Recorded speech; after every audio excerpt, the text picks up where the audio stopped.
એવા સંતની જે કરે સેવા,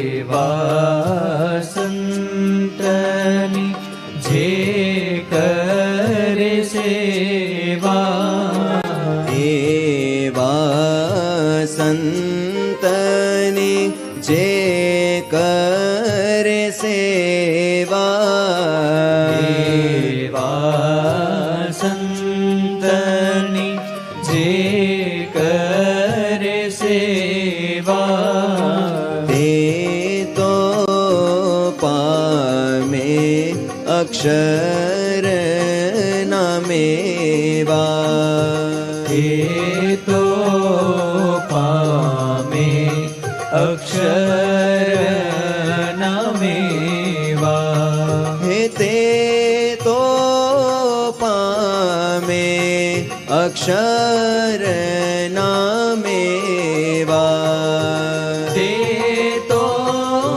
પામે અક્ષર નામેવા. જે કોઈ ભક્ત આ સંતોની સેવા કરશે એને અક્ષરધામના મેવા મળશે. આ લોકના નહીં, ક્યાંના? ક્યાંના મેવા? ક્યાંના મેવા? અક્ષરધામના.